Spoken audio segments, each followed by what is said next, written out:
Hello. My question is, can we talk about productivity for wage growth in isolation without talking about revenue growth or recovery, in particular our national revenue in exports of goods and services? And when we talk about exports, can we choose not to talk about China? You see, everything is so interconnected if you want to govern effectively. Yeah, that's a great question, Swan. Very clever. It's a really great question. Catherine, there's so much in that. Sorry. There's so much in that. Obviously, geopolitics with China, which we'll try to get to. But it also goes to this idea and the areas of differentiation between the two parties. The Prime Minister has said that Anthony Albanese is a loose cannon, to use loose unit. I think it was. Loose unit. A loose unit, to use his words when it comes to the economy.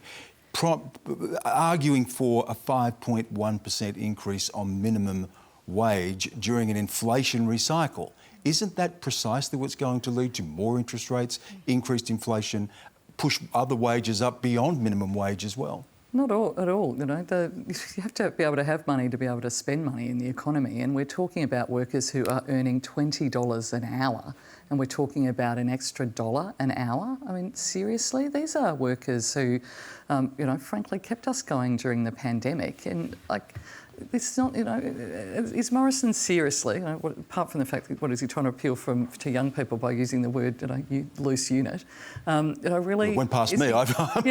Is he seriously... I'm not young, by the way. My 13-year-old uses it all the time. So anyway, but, is he seriously going into this, the polling day on the 21st of May to say that those workers on minimum wages deserve a pay cut? Because that's basically what he's saying, if he doesn't believe that they should. That is exactly what he's saying. That is the consequence. We had the leader of the opposition. That is the consequence of what he is saying. He would set wage rates. He did not say that. Now you just you are verbling him. How about you let me finish what I was going to say? That you are verbling Anthony. Anthony said very clearly that minimum wage needs to keep up with inflation. Now, that should be a bipartisan point of view. It is self-evident. If poor people don't have money to spend in the economy, what do you think is going to happen?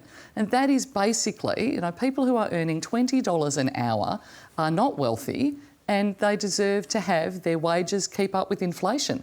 That is what Anthony said. Okay. And so, Siimon said there are no differences between the major parties. Let me tell you one fundamental difference. In our party, we understand that the wealth in the economy... Poor people should stay poor. Basically.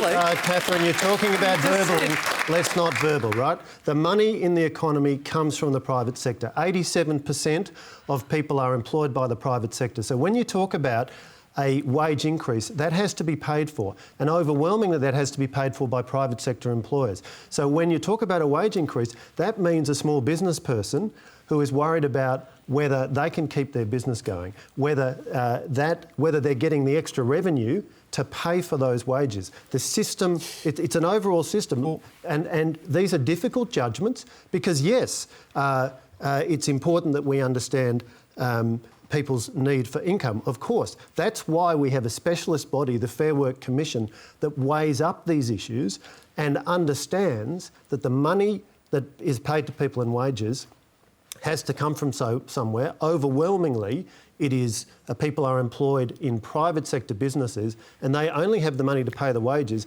if they can earn it from their customers. Don't stage 3 tax cuts have the same impact, though, if you're also going to be forcing up inflation, playing into the interest rate cycle, favouring people who are earning more? If you're going to be earning paying 30% up to $200,000.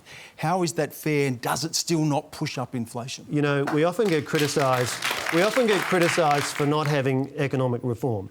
We are committed to a serious tax reform, which is that from 1 July 2024, the great majority of people will pay no more than 30 cents in the dollar as a marginal tax rate. Now, that is a reform that economists identify as desirable because it increases people's incentive to work.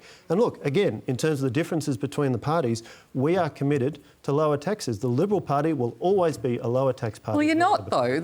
And again, if you want to talk about facts, you are taxing more today than the Labor Party did when we were last in office, when that is an absolute fact. You want to talk about Go those. out and ask the Australian people whether they think the Labor Party will be the lower taxing party. That's not about that. You want to deal with facts. You don't want to deal with the message that you want to put across. But what you have basically just said, in your answer then, is that you are very happy to ensure that people at the wealthier end of the spectrum get to spend and keep more of their money, but you're not happy for people at the poorer end of the spectrum we could sit here and have a political debate between the two of you all night, but I do want to hear from others on the panel as well. Caroline?